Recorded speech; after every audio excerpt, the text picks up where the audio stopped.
Welcome. Good afternoon, everyone. Today is May 3rd, 2024. Welcome to DEI Friday. My name is Anna D'Souza. I'm an associate professor at the Mark School of, my goodness, wow. I'm too exciting. It's the last DEI Friday. I can't even say our school name. So I'm an associate professor at the Mark School of Public and International Affairs. I am the organizer of DEI Fridays. This is the third year we have had them. This year, they are being sponsored by the Office of the Provost. Thank you so much to the Provost for doing that. The series started out of the DEI committee at the Mark School. And last year we were funded by Brezzi. Shout out to Brezzi. We appreciate it. Helped us grow. And thank you to all of you who are here with us in this room. You're the reason we do all of this. And we're excited to get started today. We have Priya Nagaraj from William Patterson University in New Jersey. She's here to talk to us about breaking down barriers. And her focus will be on business education and pedagogy and business education. However, as you know, those of you who have been to a lot of these sessions, we all have a lot to learn from other disciplines and teachings in other disciplines. And both faculty and staff can learn a lot about what Priya is going to share with us today, about understanding kind of the populations similar to our population. There are both a Hispanic serving institution there and also a minority serving institution similar to Baruch. And so I'm looking forward to the presentation today. I want to thank Tracy Henry, my colleague right there from Zicklin. And those of you from Zicklin who are here, welcome. This is made for you. And everyone else here, we are so happy to have you here. New faces and old faces. So Tracy, thank you so much for working with me on this. We are excited to have you here today. So as always, we start our DEI Fridays with some grounding and our community agreements. So I will invite our participants to just put your hand up or just unmute and read 2 of the community agreements, please. Whoever would like to start, just jump right in. We are a community in progress. We can struggle together. We can grow together. We will practice active listening, respectful language, and kindness. We can ask for literacy moments where there are terms we are not familiar with. We assume positive intent, and we also take responsibility for impact. Thank you, Sonali. Go ahead, Julia. Hi, everyone. We value each other's lived experiences and appreciate the vulnerability necessary to share them. We are willing to slow discussions down to facilitate the exploration of complex, nuanced issues.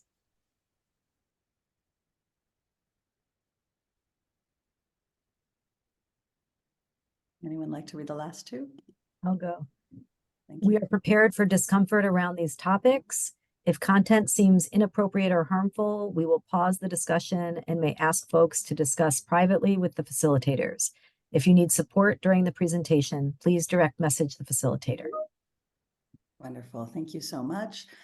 Since we're on this screen, I just want to show you that I will drop this link into the chat. For those of you who have missed some of the DEI Fridays over the past few years, we have them right here, on our website with links to videos and resources. So thank you all so much for being here. And now I will turn over the floor. Oh no, grounding, Anna, my goodness, I'm just so excited today. Whew, so we don't have anyone editing the videos this semester. So if anyone ends up watching this, last one, I'm very excited. So just a quick grounding before we begin, just a quick 1 minute to settle our bodies, settle our minds, and open our hearts to what we're going to be hearing and listening to today. I would invite all of you to just take some deep breaths and make yourself comfortable. I think I'll do the same. Wherever you're sitting, wherever you're lying, kind of standing, I invite you to maybe close your eyes if that feels comfortable. I invite you to slow down your breath. As you take slower and deeper breaths, it is a way of telling your body that you're safe. It is a way of grounding yourself in the moment, recognizing that in this moment we are here together. All those things that are in the back of your mind that are on your plate that are waiting for you at 1 o'clock. They will stay there and they'll be there for you at 1 p.m.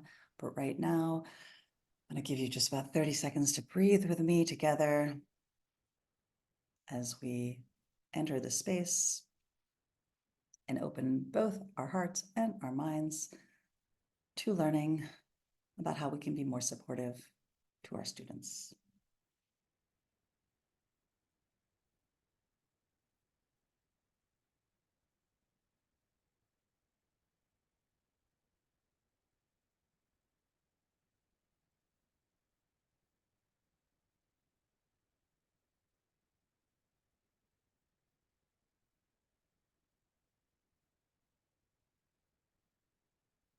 Okay, so slowly let your breath go back to its natural rhythm. And if your eyes were closed, open them up, flutter them open, let the light come back in. And now again, I welcome you to DEI Friday. I thank both our speaker and my colleague Tracy Henry for being here. I will pass the stage over to Tracy. After Priya's presentation, we'll have a little interaction during it, and then we're going to have some breakout groups at the end where you can discuss a little bit more of what you've learned. Please feel free during the presentation to write whatever questions you have in the chat, and Priya will try to incorporate some of them into her presentation, and then we can pause at the end if there are any kind of clarifications. So Tracy, welcome. Tracy Henry is a lecturer in the Economics and Finance Department at the Zicklin School. She's a fellow economist, and she has been a facilitator of the Inclusive Pedagogy workshops at the Schwartz Institute. We met through there. And thank you, Schwartz folks, for being here. Hi, Julia. Nice to see you. I think that's it, right? And oh, sorry, Michal is here too, I think. Anyway, we're happy to see you, happy for you to be here, and so grateful for everything that you do. And a quick shout out for Michal. We're really excited that you will be the director, along with the faculty director, of the CTL in its new form that will start July 1st. And so just a quick shout out, because this is a pedagogy workshop, and I'll speak for myself, I'm so grateful for everything I've learned from you, Michal, and from you, Julia, and from your staff, and through all your programming. It's phenomenal. So thank you. Tracy, take it away. Thank you so much. And I would just start off by seconding exactly what Anna said. For those of you who do not know about it, the Schwartz Center have this wonderful inclusive pedagogy program that they have been running workshops, started in 2017, and then Zicklin in particular, we started somewhere at around 2020, I believe. And so I learned a lot, just putting it out there that I went and I learned a lot about how we teach and how we reach out to students, diverse backgrounds, and also talking about having different conversations, having difficult conversations, I should say, in the classroom and in the classroom space. And one of the things that's really striking about even just being in that program, and as Anna said, going on into being a facilitator, which always reinforces what you have learned. One of the things that has always been striking is that in Zicklin, in a business school, we are faced with very large classes, and sometimes being that inclusive can be difficult, right? It could be a little bit challenging, I should say, for us to be inclusive and not just facing with many students, but just also the depth of the material that you would like to cover in that particular semester or time period. And so these are real challenges that we as faculty faced.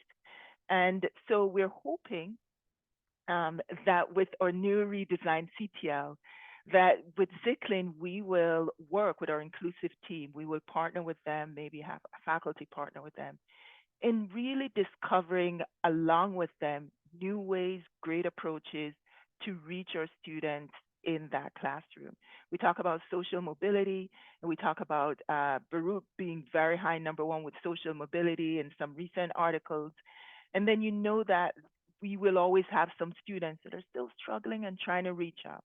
And we don't want to leave anyone behind. And so we're hoping that when the new semester starts, when we partner, Michal and Julia, don't be afraid when we knock on your door and partner with the new revised CTL to find new strategies and new ways going forward. And to start it off, I'm very, very glad to have met Dr. Priya Nagaraj through Anna. Thank you very much. And she has some very, very interesting and unique ways. She has been in this very long enough. She's a professor, just a little bit about her. She's a professor of economics, finance, and global business at the Costa College of Business at the William Patterson University of New Jersey. Her research spans various areas in international trade, including regulatory quality, productivity, and financial integration. Dr. Nagaraj has led workshops focused on improving learning outcomes, right, among historically marginalized students. And she has an eye towards social mobility when she's doing these workshops. She's familiar with our student population, having taught undergraduate courses and graduate courses at multiple CUNYs. And she also has received her PhD in economics from the CUNY Grad Center.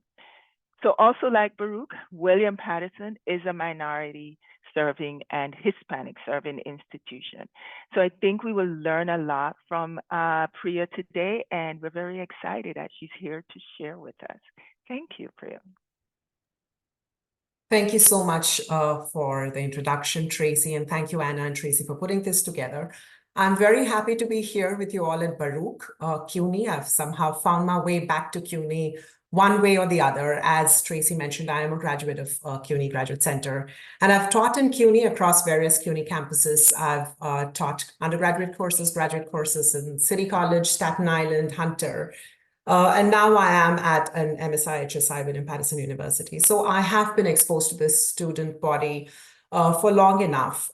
There's one more detail about my bio I would like to mention, which is I have a master's in business economics from India, and I did my undergraduate work in economics in one of the best schools for economics in India. And I'm making it a point to mention it here because my experience doing my undergraduate in economics in India and the difference in the experience between my undergraduate years and my students here has tremendously influenced my pedagogy. And I will circle back to that during my presentation as well. So let's get started. Let me share my screen very quickly. So breaking barriers and climbing ladders, inclusive business education for social mobility. I want to approach this topic with a little bit of humility. We have our students with us for about 14 to 15 weeks in a semester. What is it that we can do in that 14 to 15 weeks that will have an impact where we can claim that we can get some amount of social mobility done right? If you think about it, it's a very serious responsibility and to some extent a little bit overwhelming too. But what I propose in this presentation and the motivation for my putting this presentation to me, where I've talked about this in other places as well, is that it is actually very small shifts that can have huge impacts for our student, for their student academic experience and academic outcome. So is it worth our while to really walk that path? So I have been thinking about this for a while during my teaching career, and I've probably moved and I've shifted from being an economics professor to be an educator who's passionate about second chances and about leveling the playing field, as they say. So as I said, the shift is very minute. It's just a shift in intention, being more intentional about social mobility, which means factoring in and providing extra assistance to students who face obstacles due to their previous life experiences. So basically, we are talking about first-generation students and students from low-income families, whom I would like to refer to as strivers. It's not a word coined by me. It was coined by Jennifer Morton. And I highly recommend her book. Jennifer has written a book called Climbing Ladders Without Losing Your Way. And her research, her primary research was in the CUNY system. And it's a great book to familiarize ourselves with certain paradigms that she talks about. I apologize up front for speaking a little fast. I'm very passionate about this topic and I have lots to say in this limited time, but I'll be happy to connect with anyone outside of this presentation. I'll leave my email. Anna has my email and so does Tracy. So the good news is college education does make a difference. It improves income outcomes and therefore it leads to social mobility. The bad news is to do that, you have to graduate from college, right? And our student body, the strivers that we're talking about, do take time to finish their college degree. College entry, persistence, graduation, vastly different between these two segments, the lowest and highest socioeconomic quartile. So what is it that we can do to change that, right? Before I go ahead and propose a few things that I have tried in my pedagogy, I want to just run a quick poll to see, are we talking about the same kind of students, right? So if Anna, you could distribute the poll. What are the challenges that you face with your students when we think about a striver? So let's kind of align our thoughts here and check in if we are talking about the same students. So I'll give you a few minutes. There are a few options in the poll and there are no options. Okay, yeah. There are no, but I could put options. I just realized I left it. Now I understand there was a little miscommunication. The way I set it up on Mentimeter is that it was an open form question. But we can come back to those. I have the options and we can put them in if you want. No, this is yeah, totally okay, fine. Great, because thanks. What I was about to say is if you have other things outside of the options, please put it in the chat box. So this is great. We can see. Okay, perfect. What do you think? What are your challenges when you interact with your student in the classroom or outside the classroom? I believe there are some members of the staff here, so it's the same student, whether the student is in the classroom or outside, it's the same challenges. So I invite you all to participate in this poll.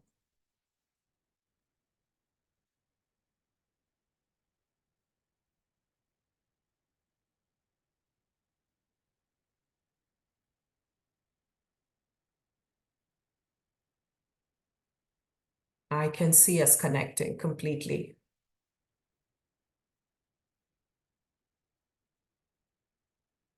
Time, advocacy, network exposure, financial constraints. Right. The backgrounds that they bring, the identity. Deadlines, role models. We'll give it another 15 seconds, Anna. Sense of belonging, adjustments to university, bad habits, multiple responsibilities. Oh, wow. Disconnected from academic culture. Great, I think we're totally in sync. Yes, we're talking about the same student here. So let me go back and share my screen again. So the strivers typically have these challenges, which you have identified already, which is ability to navigate college, dealing with setbacks. I would like to believe setbacks are randomly distributed amongst the population, but the population is not equally prepared to deal with setbacks. And that's our student. They have problems dealing with setbacks. Voice and advocacy.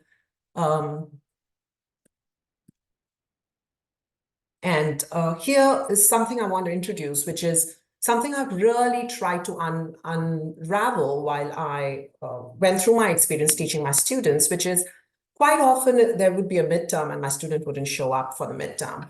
There's an important presentation and the student doesn't come in. The student promises to be in a particular class but does not come in.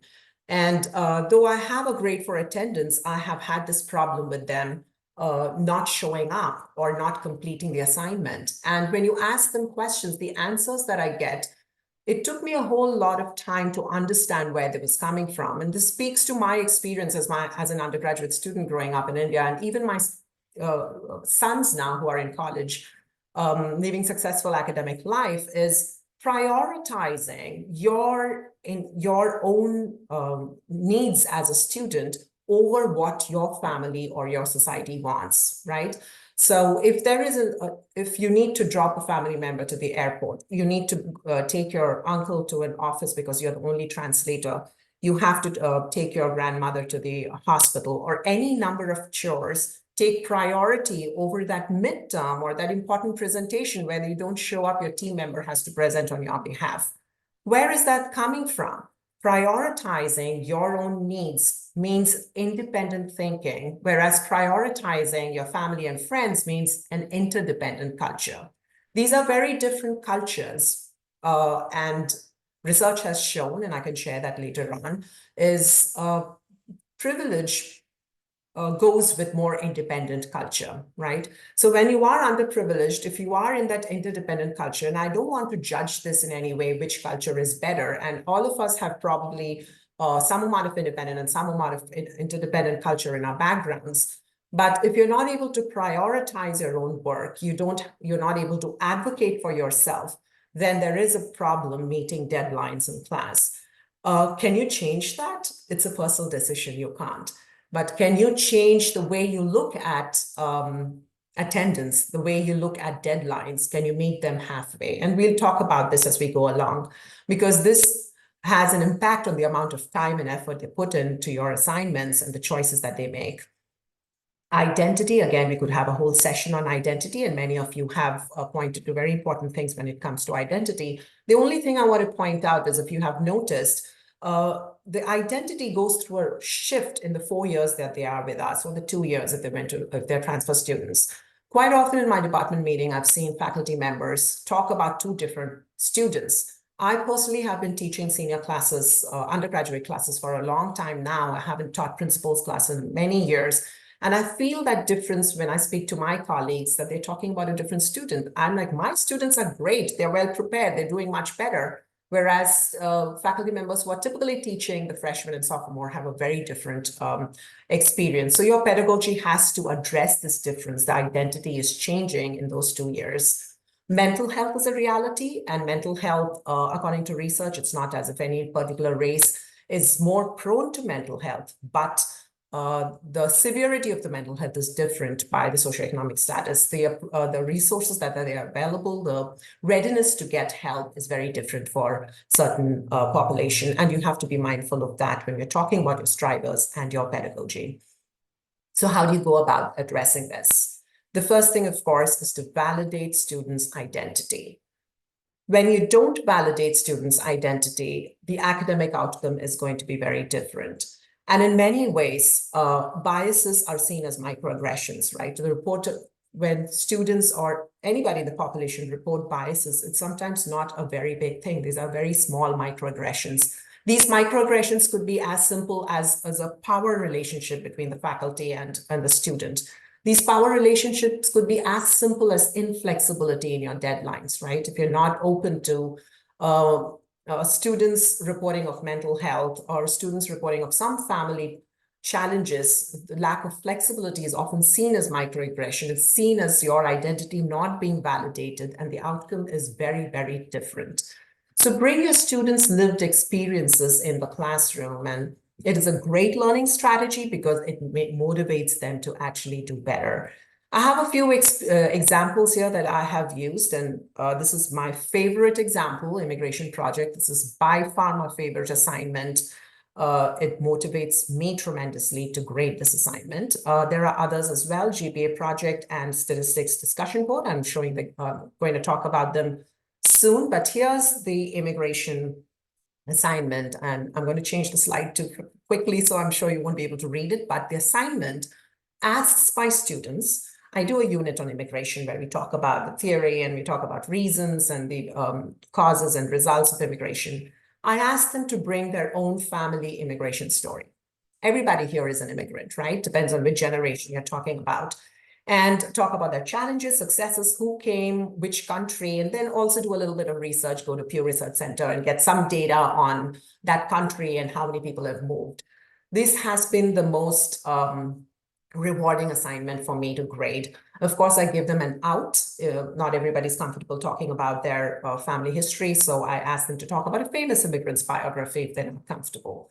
But most of them are. They talk about their challenges. They're so appreciative of the sacrifices of their students, and they feel extremely validated talking about the challenges that their family faced or they themselves faced and where they are now and which way they are headed.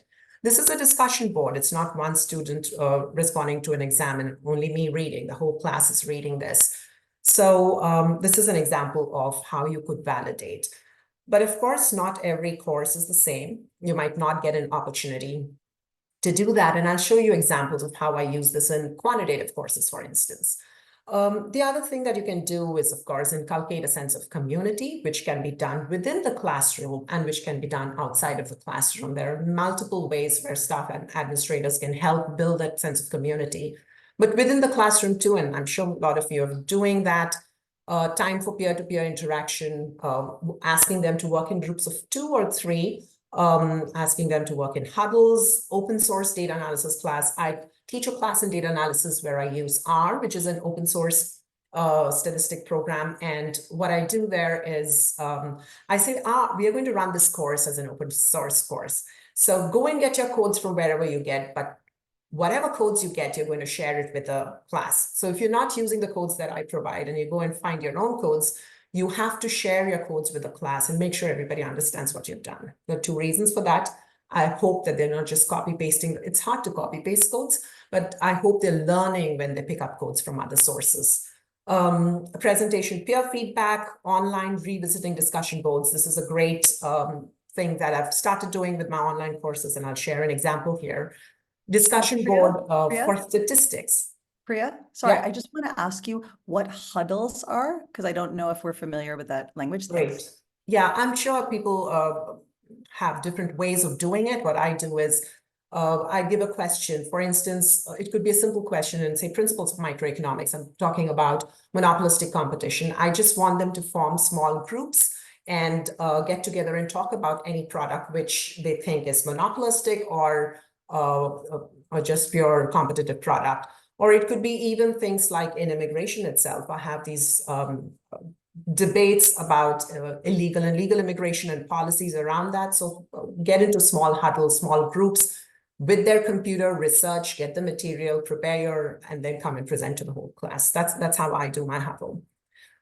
This statistics discussion board is, again, bringing their lived experience into class. And I brought this example specifically because I wanted to show how, even in a course like Statistics 2, it is possible to have peer engagement. It is possible to get their lived experience in class, and how I try and extend my assignment to as long as possible. This is very simple. It asks them to talk about their expenses and what kind of expenses have minimum variability, monthly variability, and what kind of expenses have a higher monthly variability, comment on the mean, median, standard deviation.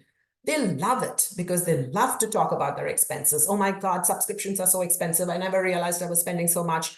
All of that comes out, of course, with what has minimum variability and what has maximum variability. So right there, you have validated their identity. And you have created an atmosphere where they're talking to each other about something which connects them very deeply, which is expenses. What I do is then I grade it, I let it go for a few days, and then I come back to it and send them a huge email saying, I loved your discussion board postings, and my personal experiences are the same. Milks are so expensive, eggs have become more expensive.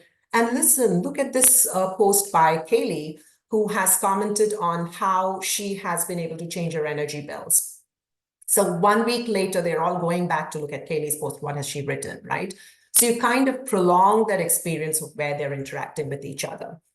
Of course, flexibility is important. And as I said, lack of flexibility is sometimes seen as microaggression.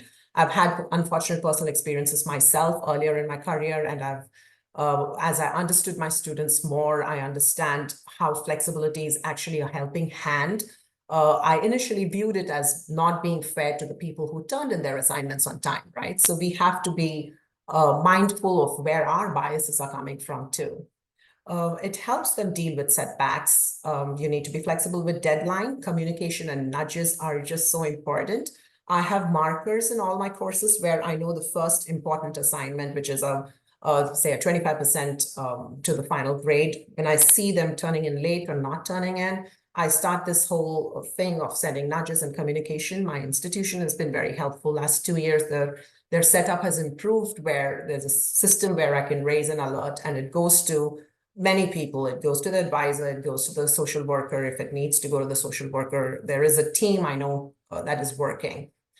Students get tone deaf to your emails. After some time, when you keep sending, they know that work is due. They don't even want to open your email. I'm not going to make a phone call to that student, but a staff member has the phone number and might make that call. So it's a different way of communicating and, just nudging them into action because there's just so much happening in their lives. Sometimes it's not the bad thing. Sometimes it's a good thing. I recently got a student who said, I just got a promotion and I just got very busy with work, so I could not finish your assignment. And you're not alone then. If you will make it a system where someone else is also keeping track of the student. And this is, of course, institutional support. And last couple of years, this has been coming through in my institution, helping them figure it out. I have 20 assignments in my course, 15 of which are low stakes and 5 of which are high stakes. And they come back and say, but I did 15, so I should be passing my course. The syllabus is there, the weightage is there, but they haven't seen it, or if they've seen it, it's not sunk in. They are ill prepared. So a little change, a little shift, a nudge when they miss that first big assignment really helps them. And a very important question here is to really question your philosophy of grading. What is it that you really want to test? And I'll circle back to that briefly. Self-advocacy and voice, what do you think? Ask them, what do you think? A lot of times they ask me a question and I throw it right back at them. Sometimes it makes them very uncomfortable. When appropriate, talk about their lives outside. Let them know that their voice matters. Why? Why is this important?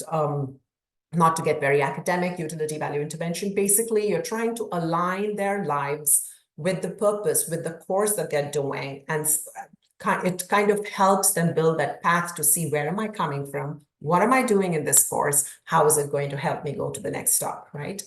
And most importantly, the university puts across a lot of resources for the students. There'll be a writing center, there'll be a tutor center, there will be the counselors who are available. The students don't get to that place, right? It's like you can take the horse to the water, but they're not drinking the water. When you help them self-advocate, when they see the purpose, when they see the reason why they need to do better, why they're not able to why they're not able to complete the assignment, what resources are available to them, they will reach out themselves. So this whole push versus pull for resources, you can keep pushing, but unless the student discovers her voice and learns how to advocate for herself, the resources can be there. They're not going to reach out. So it's very important in your pedagogy if you can somehow address self-advocacy and voice. And that starts with asking those questions, rewarding them for asking questions. I do something like, give me the worst answer possible, because they're sometimes so scared to give a wrong answer. I'm saying, I'm going to reward the worst answer possible. Let's see whose answer is the worst. So it just breaking down the seriousness and making it a little less overwhelming for them to ask questions, figure out their voice. And I have an example here, which is Career Readiness Day. I do that with most of my courses. And I have another example. I'll show you the Career Readiness Day. And it's one of my favorite, and I actually learned from another colleague of mine. So this is for a hybrid class. In the online class, I gave them an assignment, which was a low stake grade. And I tell them you have to spend at least an hour towards your career readiness. And I give them 14 examples or whatever number of examples. To do that, it could be as simple as make your resume, update your LinkedIn profile, go to the career center, find out where the career center is, go log into Handshake. Can you become part of a mentoring center? We have a mentoring center. What are the other certificates you can take? And look at some job postings which interest you and what do they, and then this is a discussion board. So they have to post in the discussion board, how did it make you feel? Were you uncomfortable doing it? Were you excited doing it? Did you feel relieved? Did you feel overwhelmed? Whether they answer this question or not, it is a reflective exercise that helps them figure out a lot of things. Oh my God, I was scared to even approach making my resume. You have a career center which helps them make a resume. They're not even going there, right? So some amount of this self-reflection helps them figure a few things out, and they then go and ask for help. I have done this in multiple classes. Sometimes a student is in 2 of my classes and I'm doing it in both these classes and I'm noticing what they're doing, right? Are they just writing the same thing? And quite often they'll say, I worked on my resume, I'm going to my career center, and they share resources. The career center is great, or this is what you need to do, or I figured out the timing doesn't work for me. So great self-advocacy exercises, and it doesn't cost you much in terms of grading time, right? Connect with the College of Business LinkedIn account, some more examples. This is another assignment that I really like. It's a podcast, and if you have not tried this site out, it's called Trade Talks. It's a fantastic podcast for economics and other topics too. Unfortunately, they've stopped, but they already have a huge library of topics that they discuss. So there's another reason why I give things like this, and I'll talk about it later. So they have to go through the podcast and then answer. This podcast is about 3D printing used to make hearing aids and how the cost has come down and how it impacts trade and technology, etc. So what they have to do is not just go through the podcast.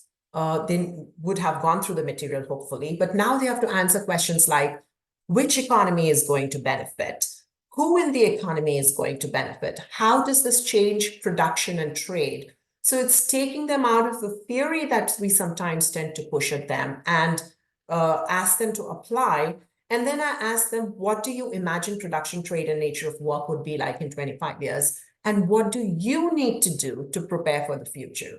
So I've picked them up from wherever they are in terms of their lives and their work situation and put them right in the middle of the economy and where it's headed, and ask, how do you fit in there? What do you need to do to be in that economy? And so this is, again, a self-reflective exercise, and puts their thought from where they come to where they are and where they need to go. Neurodiversity. I believe the range of neurodiversity that we face in minority serving institutes is a little larger, primarily because, as we discussed, mental health situation and the resources available to our population is vastly different.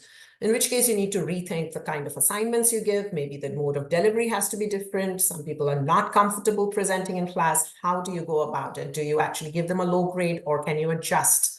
What are the flexibilities you can bring in to make space for people? Closed captioning and read aloud options. I just recently figured out about read aloud options. I never thought it would be useful, but I had a student come and tell me they get lost. They're not dyslexic, but they get lost in the paragraphs and they would like it. And my IT helped me figure that out. And again, coming back to the question, what does testing mean to you, right? And here is where I want to bring in grading labor. There is growing literature in this area, and I don't know if all of you are aware of this. Grading labor means changing the way you grade. Instead of grading content, perhaps, you grade submission. Now, that might be very difficult for you to get your head around because we have always graded content, right? Why would you give someone a grade on just submitting an assignment? And this is where you have to be a little creative about your assignments, so that your assignments, the content in your assignment is learning in itself. So when you do an assignment, for example, the one that I shared on 3D printing of hearing aid, the process of doing the assignment itself adds so much value in terms of learning. It takes a student from here to there. If they are able to answer some basic questions after that, I know the learning has happened. And of course, if I look at the answers, I'll know if they didn't even go through the podcast, right? That's a very simple way of doing it. So I could grade that assignment on submission, right? Have they answered 5 questions? That's enough for me. I'm not going to look at the content and say, oh, they did not apply this theory. Now, grading labor is controversial. It is difficult. Of course, it might not work in all circumstances, especially if you're an ACSB accredited organization or any accreditation and you have an assessment that you need to do. These kind of grading schemes might not work, but this is something to think about. The most important, writing and math. Our students are underprepared. When it comes to writing, again, what are you looking for in writing? What is it that you're really interested that a student learns in the writing? I have given up on grammar and spelling. I don't think it is important anymore, not in my business school. There are a lot of technologies which can help them. Technology helps me in editing my document. So why not my students? What I stress upon is just logical flow, right? So I teach a writing intensive course as well, where they have to submit not just the written paper, but also a pyramid.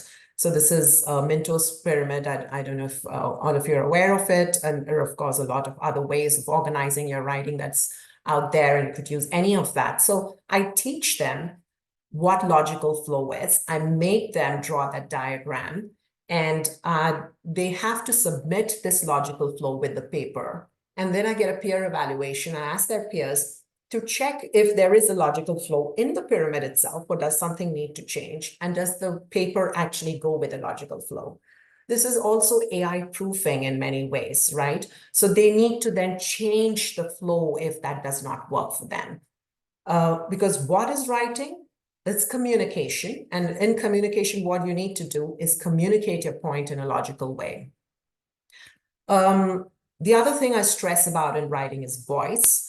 And in this peer evaluation, I ask them to figure out where is the writer's voice. I ask the student who submitted, where is your voice? Why is this important to you, right? Why is this your paper and not someone else's paper? And the more we do this, the better it is for our students, who have to first, of course, discover that voice. Second, they exist in an age of AI, where this might be a differentiator. Supporting facts, introduce exercises in skepticism. Spelling and grammar can be automated. Experiential learning is very important wherever possible. Experiential learning need not be only an internship. Is it possible to work with a firm? In one of my courses, we are doing that. It's a small firm, but when they write and when they communicate with that firm, the experience is very different from when they are in a classroom. More in-person and video presentation, math. This is where I seriously believe there are two Americas. And this is where my experience as an undergraduate and my children's experience as an undergraduate confirms my belief that there are two Americas. In my school district, and I'm sure if you all have access to your school districts, there are different levels of math. There is college prep A, there is college prep B, there is honors math, there is AP math, and there is a math which is not all the four of them. This segregation happens, and it is a segregation at the middle school level. Right there, you have students whose outcome is going to be different because their level of math is very different. And I know what students I get. How do you deal with that, right? And here is where I invite you to seriously consider backward course design. Again, I'm throwing a technical word here, but all that it says is step back from your discipline. We are all very emotionally sometimes closely related to our discipline. I fell in love with economics at the age of 19, and that relationship has continued. And I think there are a few things my students need to know if they're doing economics. Early on in my career in William Patterson, there was a survey that was sent, must have been from the math department. What are the math skills your students should know? And I think my survey probably checked every box there, saying they need to know all of this, because economics is all very quantitative. We need to step back from that and say, what is it our students need to know, right? If they had done all that AP math, honors math, and everything, yeah, sure, they can even do a PhD in economics, and some of my students might just do it. But if they have to be prepared, and if you want them to leapfrog from where they are to where they need to be in the new economy, we need to rethink our own disciplines and the courses that we teach, and take a step back and think about, what is it that our students need to learn, and how can I redesign my course to teach exactly that? There is a lot of work, again, in backward course design, and I don't want to spend too much time on that. We need to move ahead. Think about your curriculum, core requisites instead of prerequisites. Remedial courses do not always work. A striver who's spending a long time in college to finish the courses that they need to do, if you add remedial courses, adds to the cost and the length that they need to be in college. So think core requisites instead of prerequisites. Think scaffolding across courses. I don't know if I have enough time, so I could talk about this towards the end. Add tutors and supplemental instructors, remove bottlenecks and inequities. And again, this cannot be just the faculty. This has to be a faculty plus staff effort if we are really seriously thinking about all of this. So I've suggested a lot of small changes, but all these small changes are a lot of work, and we do a lot of work already. So how do we go about this? I believe you all have very large class sizes. My class sizes are not very large. I have about 25 students, give or take, but I teach many courses. We have by contract 4+4, but because we get a course release for research, it usually becomes 3+3, but post-COVID, that is becoming more and more difficult to have 3+3. So I have a lot of students spread across a lot of courses and a lot of preps as well. So how can I make my work easy so that I'm mindful about my students' social mobility? At the same time, I'm able to be productive and not collapse under all that work. Grading labor, seriously consider grading labor because it's effective. There is some amount of equity in it, and it does help you. So if you design a very good assignment where you could just grade labor, you could use that assignment multiple times, but and you've reduced your amount of work, and it's effective pedagogy. Low stake reflection exercises. You don't need to spend too much time on the content, grading the content. Reflection is a way of learning in itself. So consider using low stake. Consider peer evaluation in small groups. When students evaluate each other, they learn while they do it. Use technology. There are very good, for instance, I've just put one example. I'm sure there are others like EdTech Peruso. My colleagues use it often. I have not. I use AI. I have a lot of low-stake quizzes. After every course content, I have a low-stake quiz, and I used to really suffer making multiple choice questions because after 2 options, I run out of it, and I put all the above, none of the above, but AI has helped me. I have a lot of content on my LMS. We use Blackboard, and which are self-created, and Blackboard has an AI component where I can create multiple choice questions, timed, self-graded, and they're low stake.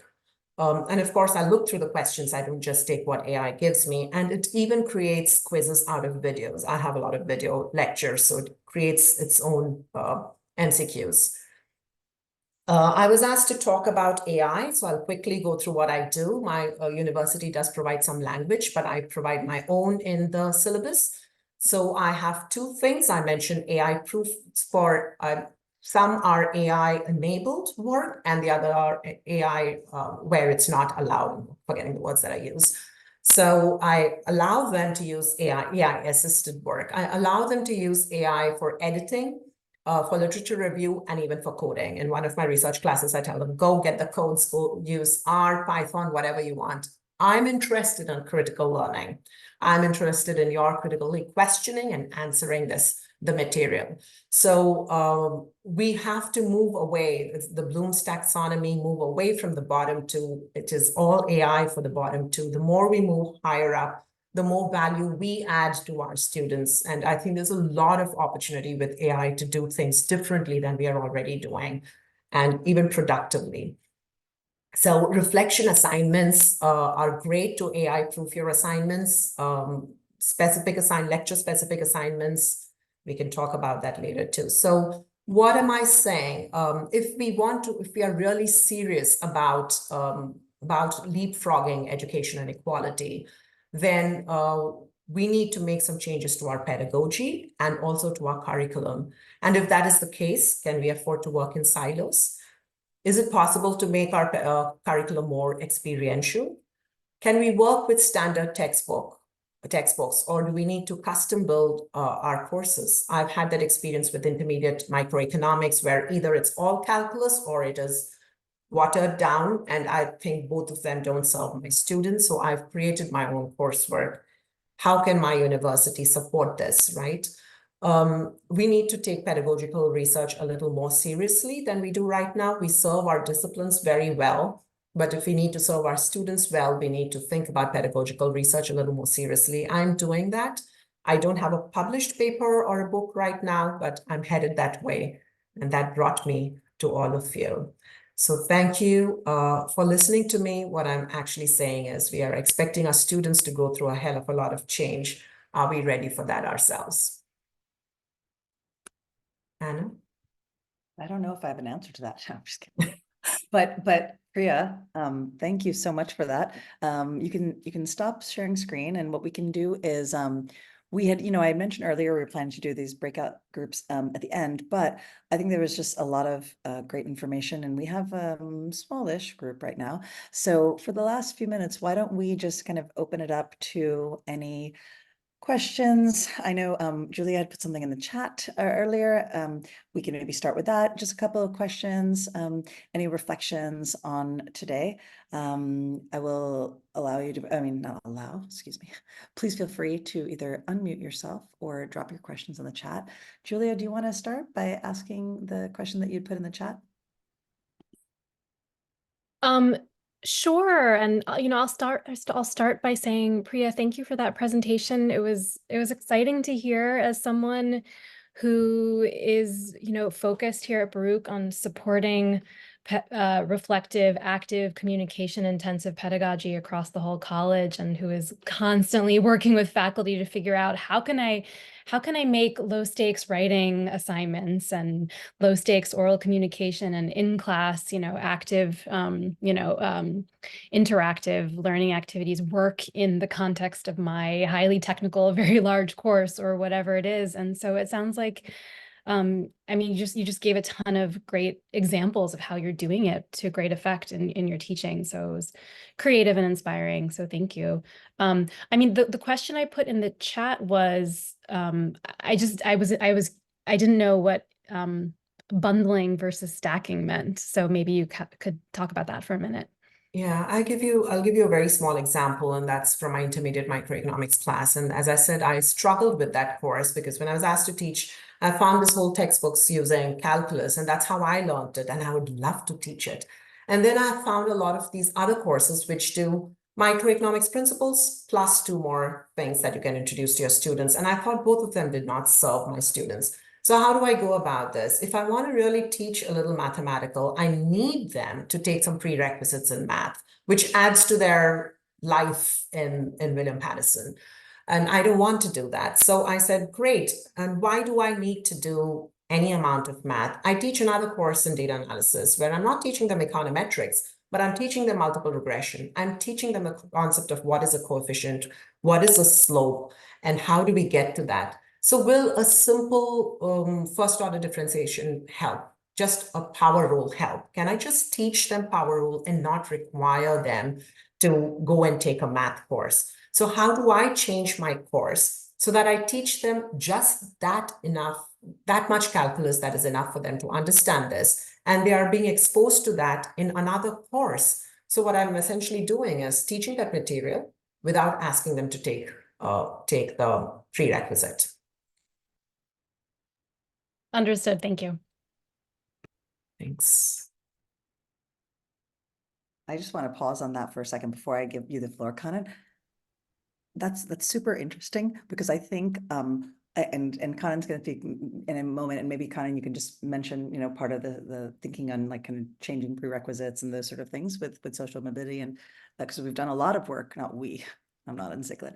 Zicklin has done a lot of work to really break down barriers. Part of the title here. So just to say, Priya, I think what you've brought in is really interesting, which is thinking of this in a way that, how can we meet our students halfway without a new prerequisite, right? I mean, that is really, I think for economics, especially with math, is really interesting, but there are many other disciplines where we have these conversations constantly in the, curriculum committee and at the Mark School about what is necessary before, and can we drop the prereq, and I think what you're saying is that there's this middle ground, and I don't hear that coming out in a lot of conversations. So thank you for that. Kanan, please.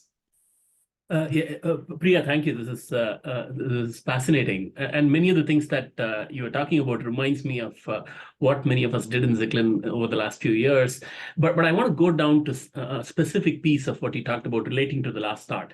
You talked about the math, the variety of paths that students take from high school to college in math, and somehow related that to backward design, right? So can you dig a little further? Give us a few examples of how.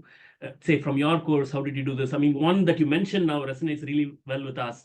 I can relate to some of the examples like that in ours, but I want to hear a little more, so if we could go to our faculty and think through that more. I think a starting point for backward design is change management, which is a very big thing for faculty, which is a very big thing for academia, because we are very closely wedded to our disciplines. And I don't think we have the luxury of being that way anymore, where we say, this is our discipline and this needs to be done. If we are able to change that mindset, we will find plethora of paths of how to backward design. And one thing that I have found as a struggle for that is textbooks. How do you develop a new course, even a standard course, which has always been done? If it's given to you to teach, you first go to the textbook. I'm very sorry to say, but these textbooks were developed by someone else and for somebody else, right? And there, that is exactly where I see myself, not just as someone who teaches a class, but also someone who develops a course, even a standard course, a little differently. And when you do that, you need institutional support to do that. When you're giving a professor a new course to develop, and if there is an understanding at the department level that you're going to fine-tune this so that it helps with your student body, then there needs to be some resources in times of in a sense of giving some time off or taking some load off, because it's a lot of work to put a whole new course together. So if you're unbundling, unstacking, moving away from what is a standard course, you need to bring a lot of elements in your course design which do not exist in textbook. And that intermediate microeconomics is a very good example of that. I've done that with data analysis too. I teach a course in data analysis for my economics students, so it's taken by a lot of other students too. And again, it's somewhere between data science, what the industry wants, and econometrics, which is where I have been trained. But all I want to do is teach my students to understand data more critically, because maybe they're not going to be in the data field, but they are going to be consumers of data. So again, this all goes back to course design and being mindful about how you design your courses for your students instead of relying on a textbook written in some other age for someone else. I don't know if that answers your question, Kanan. I've tried my best. Thank you, Priya. Yes. Babak, please. Thank you. Thank you, Priya. That was a really interesting presentation. I think it addresses a lot of things we're all thinking about. But I found something a bit, so where I kind of felt like I disagree with you was your discussion about flexibility. I find that I don't want to be the judge and executioner of like what is a valid excuse and what is not a valid excuse, and to decide, oh, this family thing is important, and so you should get a extension, but that is not. And also, oh, is that true or not true? You need to give me justification for the fact that your grandfather died. You know, like, and so I find that what you're suggesting requires me to do that. And I think, especially with 300 and something students, that is just, then to me, that brings in my biases, my cultural background, my perceptions, and it just creates lots and lots of other problems. And so I understand your suggestion that we should be flexible because our students coming from difficult backgrounds, but I actually think the opposite, in that being inflexible in an equal sense, in the sense that everyone faces the same exact thing, that there are no exceptions, there is no extensions. But having some flexibility again, in the sense that you can drop the lowest grade, or having a lot of assignments, so missing one won't have a big factor. I find that to be more effective. But I guess I could be wrong, and so I want to hear your perception of my fears of being the judge and decider, as well as asking for proof for things that are very sensitive. Thank you, Babak. And I think you answered your own question, which is flexibility has to be your choice, and it cannot be a rule because our students are so different. You need to, it has to be done on a case-by-case basis. And I think this is where institutional support really matters. And I appreciate what my institution has done in the last 2 years, which they hadn't done earlier, and it was frustrating, which is a whole support system behind the students. So we have a platform. I'm sure you all also have a platform. I think it's called Navigate, or they changed the name, where we raise alerts and it flags off and it goes to a number of other people. Sometimes it's a social worker, sometimes it's a counselor, sometimes it's just the advisor. And I have been using that very regularly because it's not just whether I want to make that decision, it's also whether I have the bandwidth to make that decision of what is allowed and what is not allowed. So I flag off students who are late, who are tardy, who have not taken an exam, and someone else does the checking for me and comes back. And yes, on a personal level, I do take that decision sometimes. And I appreciate what you said. Flexibility can be built in many different ways. And one of that could be, here are 3 tests and I will take 2 of your best scores. That's flexibility too, where you are not doing it on a case-to-case basis. Flexibility could be, I have a grade for attendance, but that attendance could be categories instead of a percentage, that if you drop below 60%, I'm going to hold you responsible. So you have 40% to play with. Yeah, thank you. Great.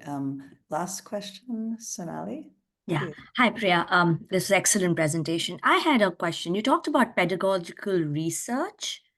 Can you give us some websites or some places where, but very specific, where you know people who have done that and used it in a classroom? So if we have to go back to management and kind of say, okay, this is important for our students, what is it that we are looking to get as an output, right? Because that's what they're going to ask us. Like, what are you going to get at the end of this that's going to help the student in that class? So can you give us a few examples of that? Yeah, so some of the concepts that I mentioned here, like labor grading or backward course design, these usually come out of the education area and are applicable across any discipline. I might not be able to give you management specific areas where you could look at, but I know some of my colleagues do work in pedagogy. I know what economics is doing, for instance. So maybe if you look at AMA website, you might find something there. Econ has a lot going on. Econ had this huge privileged elitist air about it, and they have thankfully recognized that, and they are trying to make some changes, however slow it is. So they have put out a lot of resources in that. I like that comment, Anna. They have put out a lot of resources in the AEA website, and I go there often to find. So maybe AMA might have some of that for management specifically, but it is picking up. I think the need to do that has increased lately, so maybe more interest is happening. But also the elitist is not just with the discipline. We also have this elitist attitude towards research, right? If someone is doing research in pedagogy in your discipline, it's probably not seen the same way as research in the discipline itself, which also needs to change. Yeah, and that's what I meant. When I meant management, I meant people in leadership in the school. Like, when we are going to them and saying, okay, if you want to encourage pedagogical research, this is because that's important for students. You can't just do, I'm in finance, so I completely understand the elitist thing, which comes from economics. It's even worse in finance. So if we have to make changes at our core curriculum, this is going to be important for us, like a lot of the examples, and then building on that. Yeah, you're absolutely right. Administration and leadership has to take a little more interest in this. There are a lot of grant work that happens in this area, a lot of grant on, and I could point that out later on to you in an email, on MSIs and HSIs, especially related to pedagogy. So someone is looking at it, even if our leadership might not. Thank you, Priya, so much for that. Thank you all for asking some great questions. I'm sure many of us could stay on here for much longer because a lot of this is close to our hearts and because our students are close to our hearts. But I will end because we're already at 1:08, and Priya, we appreciate, as economists, many of us here in the room, we value people's time, we value our own time, and we want to say thank you. First, let me say thank you to all of you who are watching online. I know it's not a ton of people, but we appreciate when you watch the videos later on. And I thank you for 3 years of support, showing up the sessions, watching the videos, and sending me emails about them. Thank you so much. I'm going to say goodbye to all of you who are watching, and then we're going to continue here for a second.